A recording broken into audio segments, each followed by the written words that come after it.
Un saludo cordial a todas y todos quienes nos acompañan en Diálogos con Almaraz. El día de hoy tenemos la oportunidad de contar con Hugo Celso Felipe, ¿no?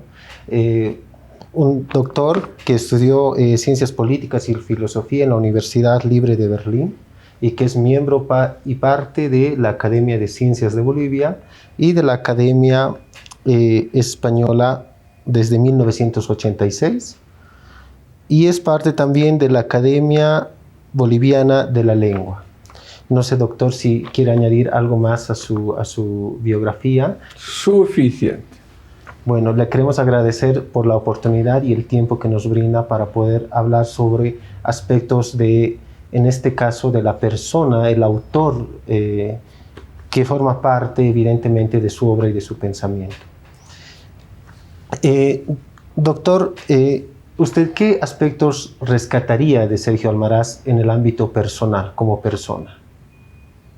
Tengo el recuerdo de una persona muy dedicada al estudio, o sea, un verdadero investigador. Tengo también el recuerdo de una persona muy interesada por lo que pasaba en el mundo, cosa que aquí no es muy usual. La última vez que lo vi, que fue en el año 1967, discutimos amablemente y largamente sobre la situación de los países de Europa Oriental. Yo estudié en Alemania, en Berlín, y en esos años yo viajé mucho por los países entonces comunistas, hoy son países que están dentro del rango capitalista, pero en aquella época, la primera parte de la década de 1960, esos países estaban bajo la férula de Moscú y eran países comunistas. A Sergio Almaraz le interesó mucho una opinión personal y, como él mismo dijo, crítica, distanciada, sobre el éxito o no de esos países que en Europa Oriental habían abrazado el comunismo. En esa época, les estoy hablando del año 1967, el interés del boliviano normal por el ancho mundo era todavía mucho más reducido de lo que es ahora. O sea, lo que pasaba en la Alemania Oriental, Polonia, Bulgaria, Rumania. Entonces todavía existía Checoslovaquia, Yugoslavia, la Unión Soviética, 3 países que ahora ya no hay. Eso interesaba mucho a Sergio Almaraz. Y sobre todo yo noté que él tenía un especial interés por lo que no se publica. Sobre todo la propaganda oficial de esos países nunca mencionaban la vida cotidiana, los problemas del ciudadano normal de esos países. Como yo había tenido una enamorada de la antigua Checoslovaquia, a él le interesó mucho cómo pensaba la gente joven, qué vistas tenían ellos del futuro, la gente joven, en un país comunista, que era obviamente muy diferente a lo que la propaganda oficial del socialismo establecido irradiaba por todo el mundo. Esa es la primera impresión que yo tuve de Sergio Almaraz. ¿En qué año usted lo conoció, doctor, a Sergio Almaraz? No puedo recordar el año. Él era amigo de mi padre. Mi padre fue Hugo Mancilla Romero, que fue varias veces rector de la Universidad Mayor de San Andrés. Mi padre había tenido una ligera simpatía por el partido de la izquierda revolucionaria PIR, donde militaba Sergio Almaraz. Sergio Almaraz llegó a ser jefe de juventudes, si no me equivoco, de este partido de la izquierda revolucionaria. Y yo lo he debido conocer a Sergio Almaraz a fines de la década de 1940, principios de 1950. Yo todavía era niño, pero me acuerdo de las discusiones. Mi padre me llevaba desde muy joven al único café de tertulia que había en La Paz en esas épocas y el único café donde se podía tomar un café expreso a la italiana de máquina, que era la confitería del Club de La Paz, que hoy ya no existe. Entonces, desde muy pequeño yo he asistido a ese café. Yo iba a tomar helados, mi padre café con sus conocidos y amigos, y ahí me acuerdo haberlo conocido a Sergio Almaraz. O sea, digamos alrededor de 1949, 1950. Me acuerdo que se discutió, yo no me interesaba mucho, claro, de niño, por esos asuntos, la creación del Partido Comunista. Me acuerdo que Sergio Almaraz tenía siempre una opinión radical, una opinión contraria al partido PIR, que era un partido que más bien colaboró con los gobiernos de Herzog y Urriola-Goitia, del cual mi padre era miembro de ese gobierno. Entonces, me acuerdo que habían discusiones, no me acuerdo del contenido, eso sí, pero Sergio siempre tenía una posición, digamos, radical con respecto a la política, respecto también a las personas. Como yo los había conocido personalmente, yo tomando helados y ellos café a los presidentes Herzog y Urriola-Goitia, yo de niño tenía una ligera simpatía por ellos. Y me acuerdo que Sergio tenía una opinión muy negativa acerca de estos dos presidentes. Durante ese proceso, usted después va a estudiar y vuelve a reencontrarse con Sergio. Claro, yo fui el año 62, fui después de mi bachillerato, yo fui a Alemania y vine aquí en una vacación en 1967. Y en esa vacación yo me reuní sin mi padre, me reuní a menudo con Sergio Almaraz. Como yo cuento en las memorias, cuyo extracto tiene usted en manos, yo menciono, por ejemplo, el hecho de que él me hizo cambiar la vida. Porque yo pensaba en una ocupación después de terminar mis estudios muy cómoda en un organismo internacional o en el servicio diplomático boliviano, algo así que no fuese un trabajo muy duro. Y él me llevó por otra senda. Me dijo, usted tiene cualidades para ser un intelectual puro, un productor de teoría, un escritor, en lo cual yo jamás había pensado antes. Y él me incitó a escribir el primer artículo que escribí en mi vida, que se publicó en una revista que dirigía Sergio Almaraz. En Praxis. Exactamente, ahí apareció el primer texto que yo elaboré en mi vida. Y fue obviamente a sugerencia de él. Yo le debo esa tendencia, yo me convertí luego en escritor y yo le debo ese cambio vital, ese cambio de perspectivas existenciales, yo le debo eso a Sergio Almaraz. ¿Cuáles eran esos debates que usted compartía en diálogo con Almaraz desde una perspectiva crítica? Bueno, de todo un poco. Él era un gran conversador. A veces estaba mi padre presente, hombre de pocas palabras. Y a Sergio le interesaban, y eso no se trasluce en su obra, lamentablemente, le interesaban posiciones contrarias a él.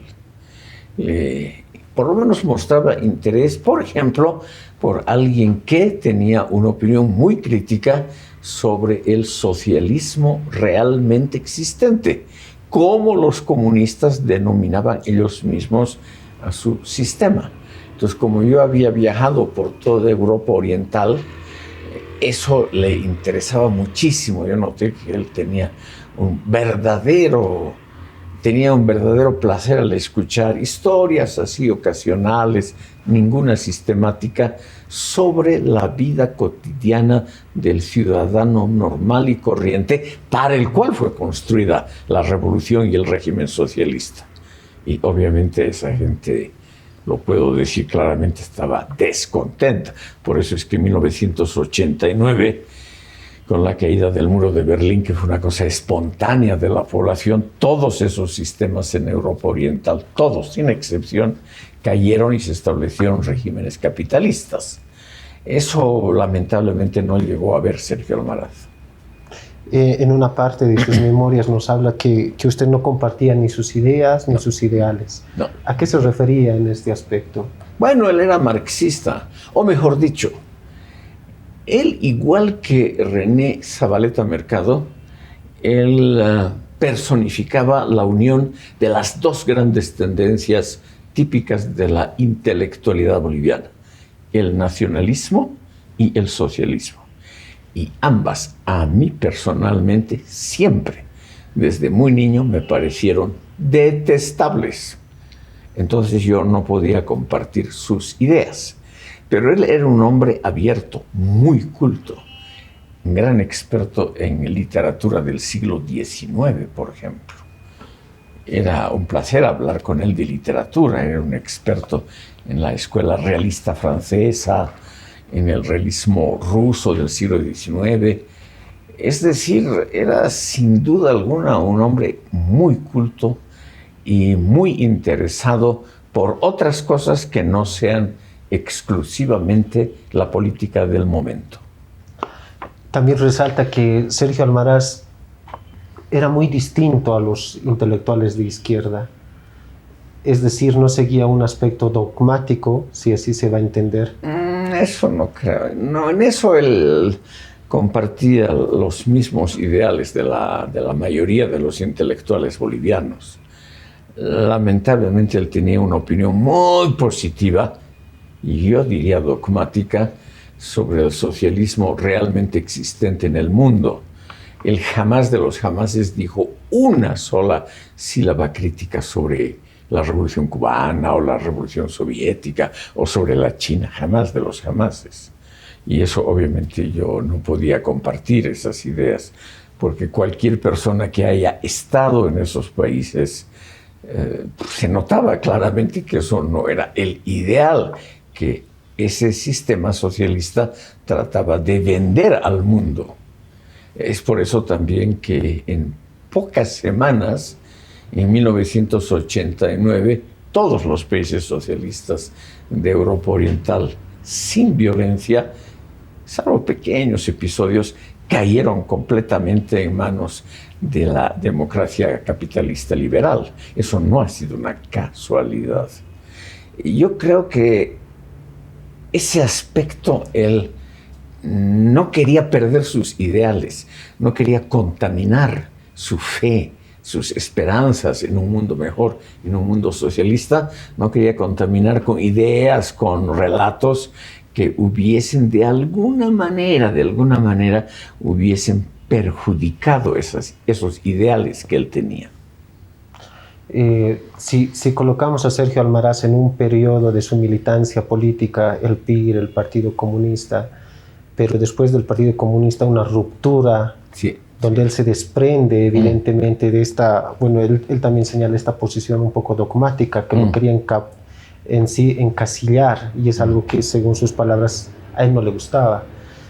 ¿No será esta ruptura como otra mirada de Sergio Almaraz? Yo dudo. Yo creo que él le molestaba la dirección específica del Comité Central del Partido Comunista de Bolivia. Yo creo que él nunca se llevó bien con los líderes históricos del Partido Comunista, Monge, Cueto, Colle, etc. Pero no creo que él haya pensado realmente en una alternativa diferente. Me puedo equivocar fácilmente. Además, usted sabe que es imposible leer el alma profunda de las personas, es imposible, así que eso no sé. Él evidentemente se separó del PIR porque lo consideró demasiado derechizado, demasiado conservador. El PIR apoyó a los gobiernos entre 1946 y 52. El 50, él ayudó, o fue uno de los fundadores del Partido Comunista, y él es el que atrajo a la juventud del PIR, del Partido de la Izquierda Revolucionaria, al nuevo Partido Comunista. Eso está muy claramente escrito por un militante de esa época, el novelista Terán. Perdón, no sé si era Terán. Dejaremos eso abierto. ¿Taboada? Taboada Terán, exactamente. Néstor Taboada Terán. Él ha descrito todas esas escenas muy literariamente, como fue la ruptura con el PIR, el ingreso al Partido Comunista, como Sergio Almaraz fue uno de los fundadores del nuevo partido. Pero el nuevo partido era obviamente un partido comunista normal y corriente, o sea, dogmático, manejado por Moscú, recibía fondos de Moscú hasta el final. Un partido normal de gente que piensa poco y que rehúye el contacto con la realidad. Por ejemplo, aquí en Bolivia el Partido Comunista jamás de los jamases hizo una especie de crítica de lo que había sido la construcción del socialismo en muchos países del mundo.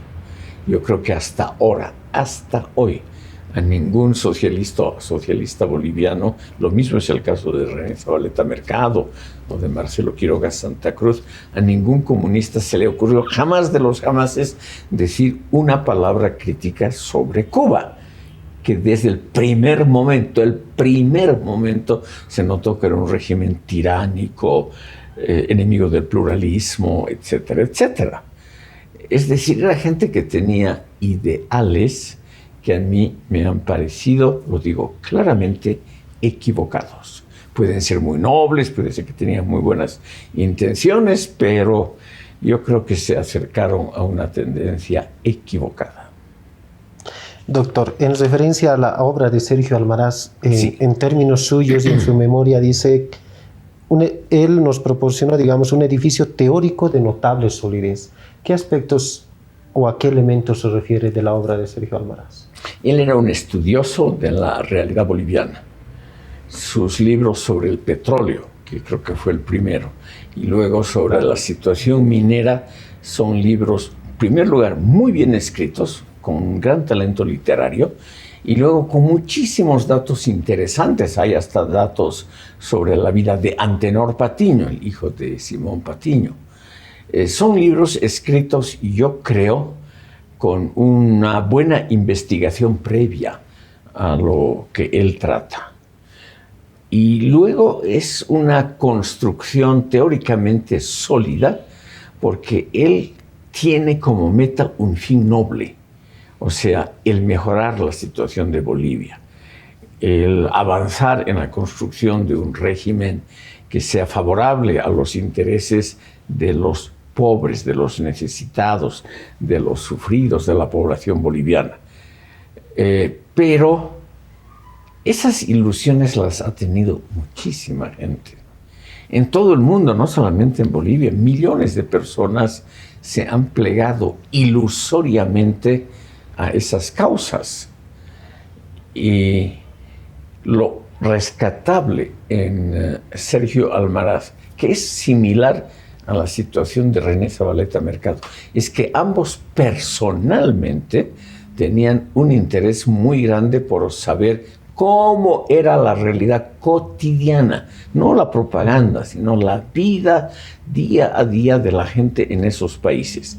Pero tanto Zabaleta Mercado, a quien también conocí personalmente, como Sergio Almaraz jamás han dejado vislumbrar en su obra publicada un elemento crítico sobre esos modelos que ellos creían que era la salvación política y social del mundo.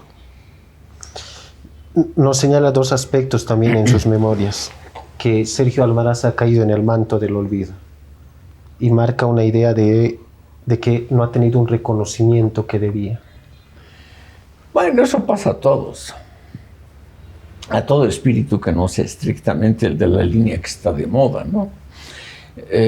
Creo que yo le comentaba a usted que hace pocas semanas ha fallecido el filósofo boliviano René Antonio Mayorga. Este hombre ha tenido una actuación muy destacada en el exterior, en México, en la Facultad Latinoamericana de Ciencias Sociales Flaxo, fundada por René Zavaleta Mercado. René Antonio Mayorga fue la mano derecha durante muchos años de Zavaleta Mercado. Ha publicado libros aquí, ha sido catedrático muy exitoso en México, en Quito y en Alemania. Ha muerto hace pocas semanas y aquí ha pasado, su vida entera ha pasado aquí en Bolivia completamente desapercibida. Y yo creo que recién ahora, con la publicación de esa colección del Bicentenario y tal vez lo que hacen ustedes, se está mejorando la imagen pública de este señor, pero creo que hasta hace poco no ha concitado un gran interés público. Por ejemplo, la publicación en la Biblioteca del Bicentenario. Esa publicación ha pasado relativamente desapercibida. Los medios de comunicación, que son lamentablemente la frivolidad misma, no se han preocupado por estos escritores originales bolivianos. Una cosa típica desde la era de la colonia. El Alto Perú y Bolivia han producido una muy gran cantidad de pensadores de primer orden y aquí no existe ni una callecita pequeña que recuerde a los grandes pensadores de este país. Nadie habla aquí de Gaspar de Escalona y Agüero, o de José de Aguilar, o de Victorián de Villava, tres personalidades muy ilustres de la época colonial, de ideas muy progresistas, que realmente merecerían un lugar de honor en las letras y en el recuerdo de los bolivianos, totalmente desapercibidos.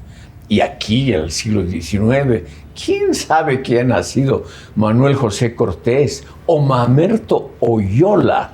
Mamerto Oyola publicó a fines del siglo XIX una gran obra de filosofía muy leída en Europa que se llama La Razón Universal, y aquí nadie sabe de esa existencia. Es decir, es el destino común de un intelectual crítico en este país. ¿Qué pendientes nos deja la obra inconclusa de Sergio Almaraz para quienes estamos en este campo académico? Obliga a pensar, obliga a repensar sus ideas. Él creyó equivocadamente que una gran solución para Bolivia sería la construcción de fundiciones de minerales, que sería la industrialización, el principio de la industrialización en el país. La misma idea la compartía con René Zavaleta Mercado. Y lo que se ha notado es que no había esa oposición de ese ente anónimo que sirve para explicar todo, llamado imperialismo, que el imperialismo se habría opuesto a la construcción de las fundiciones de minerales. Una gran parte de la obra de Almaraz, él trata de describir cómo el imperialismo se opone a los hornos de fundición, y eso no correspondía a la verdad. No ha habido el imperialismo en primer lugar y luego simplemente era cuestión de costos y beneficios, nada más. Y cuando se construyeron los hornos no sirvieron para nada. Carachipampa no funciona hasta hoy, La Palca tampoco, Vinto es una pena, es decir... yo creo que el gran problema de Almaraz es el problema de todos los intelectuales, o de la mayoría de ellos en el país, el creer que hay una sola explicación válida, el creer que son los agentes externos, esos diablos peligrosos que están conspirando contra el desarrollo adecuado del país y que ellos se oponen. Es decir, que son los culpables, los responsables de todos los males del país. El gran historiador René Gabriel Moreno, juntando datos documentales, es el primer investigador en Bolivia que se ha molestado en la experiencia empírica. Él ha recolectado, en esa época no había imprenta, pero había volantes escritos, cartas, muchos documentos de los últimos años coloniales del Alto Perú. En su obra cumbre, Últimos días coloniales del Alto Perú, él describe como ya en esa época, o sea, últimos años del siglo XVIII, comienzos del XIX, la opinión pública pensaba lo mismo. O sea que en el exterior hay unos malos perversos, dice al pie de la letra Moreno, que están afilando sus garras para apoderarse de las riquezas sin par del Alto Perú. Yo creo que en forma modernizada, Zavaleta por un lado y Sergio Almaraz por otro, creían en lo mismo.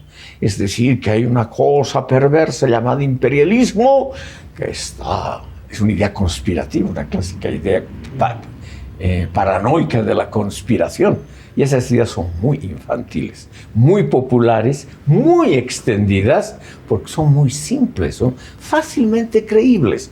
El otro en la oscuridad está conspirando cada día contra el país, contra su desarrollo, etcétera, etcétera.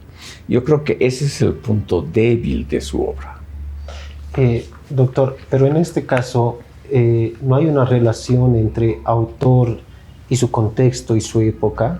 En el caso de Almaraz, si lo vamos a decir así, yendo hacia 1968, donde él fallece, hay un Almaraz un poco más triste, más, ¿qué se podría decir?, más afligido por las situaciones que se vivía en el país a partir de 1964 y la dictadura, y que evidentemente respondía a todo un plan de seguridad nacional, un tema de entreguismo de los recursos, que creo que era su principal idea y su principal preocupación, en el sentido de que todos estos recursos no van para los bolivianos, sino que se destinan hacia otros lados. ¿Qué opina usted? Estimado Edwin, esa idea es extremadamente popular y usted la reitera porque pertenece al tesoro de la cultura boliviana. Pero eso no quiere decir que sea la correcta interpretación de una relación muy compleja. Porque usted, igual que Almaraz, igual que la mayoría de la gente, pone como resultado lo que usted ya al comienzo cree. Usted ya parte a priori de ese hecho. No es el resultado de una investigación propia, bien documentada, que haya costado décadas de un esfuerzo intelectual, sino que usted y Almaraz y todos ellos parten a priori, o sea, antes de la experiencia empírico-documental, parten ya de esa idea como si fuese una verdad autoevidente. Y lamentablemente en ciencias sociales no hay verdades autoevidentes. Puede ser que esa haya sido la verdad, pero eso tendría que ser el resultado de una investigación bien fundamentada que ocupa años de esfuerzo. Eso de que el año 64 se estableció una dictadura horrible orquestada por el Departamento de Estado norteamericano para explotar los recursos naturales, suena muy bien, pero esa es la opinión normalita, la usual, la habitual. Es el prejuicio social por excelencia. Y un prejuicio es un juicio previo al examen detallado de los hechos. Pero es un prejuicio, como lo que usted nos está diciendo ahora, es un prejuicio socialmente aceptado.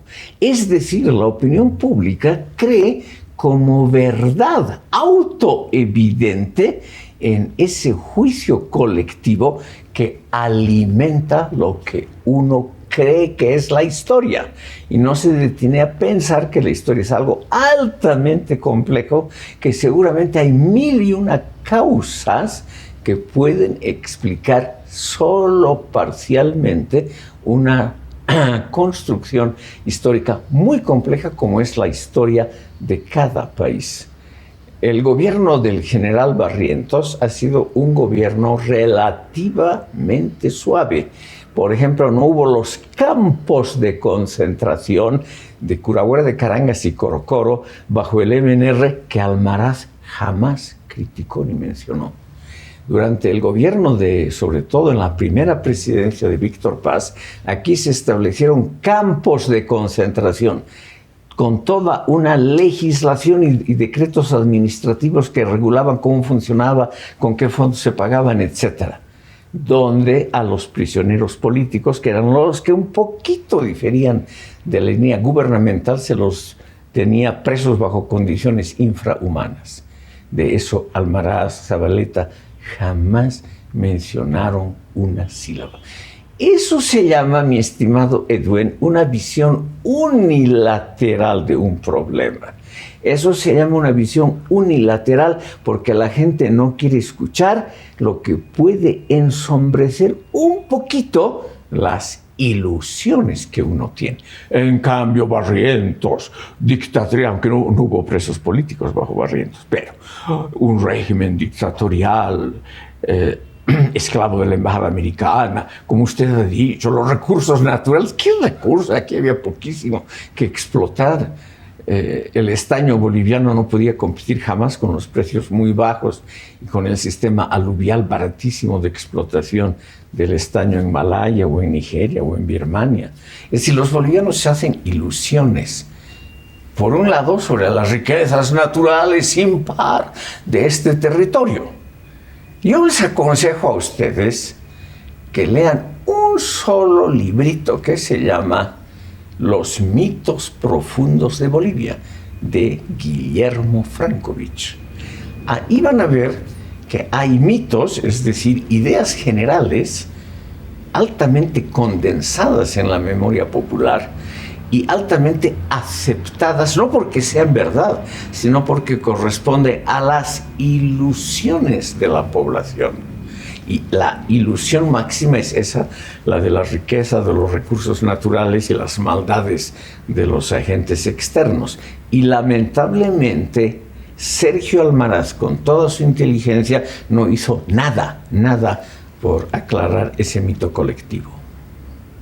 Doctor, en una parte de sus textos en Petróleo en Bolivia, Sergio Almaraz en su introducción dice: Bolivia es un país que aún no se conoce a sí mismo. Ninguno se conoce a sí mismo. La sociedad humana va cambiando. ¿Quién puede conocer totalmente? Eso es verdad. ¿Qué aspectos de la obra de Almaraz aún están o siguen representando un problema en el país, en la referencia nacional, o aportes que él nos ha dejado que debamos seguir debatiendo? Mira, yo creo que el mejor debate sería criticar a Almaraz, porque de alguna manera representa los mitos colectivos, los prejuicios sociales de gran escala que hay en el país. En realidad sería un buen aliciente para criticar los grandes mitos sociales, porque las ideas concretas de él sobre petróleo, minas, eso no es sostenible, lamentablemente, no es sostenible. Lo que él ha escrito sobre Patiño, eso no tiene que ver con la realidad, tiene que ver con las ilusiones, con los prejuicios que la gente ha armado sobre Patiño, pero no con la realidad. Pero como está muy bien escrito y relativamente bien documentado, es una base interesante para discutir los grandes mitos colectivos del país. Él ha muerto muy prematuramente, a sus 39 años. Lo más probable, calculo yo, si hubiese, por ejemplo, vivido solo hasta 1989 y hubiera visto el colapso del mundo socialista y hubiera tal vez visto el pésimo desempeño de la Revolución Cubana o el peor todavía del populismo chavista en Venezuela, seguramente se habría convertido en un intelectual crítico muy valioso. Su temprana muerte lamentablemente arruinó un gran proyecto existencial. Bueno, muchas gracias, doctor. Le queremos agradecer el tiempo para la entrevista. No sé si quiere darnos unas últimas palabras. Nada más. Gracias por haberme entrevistado. Gracias. Muy gentiles.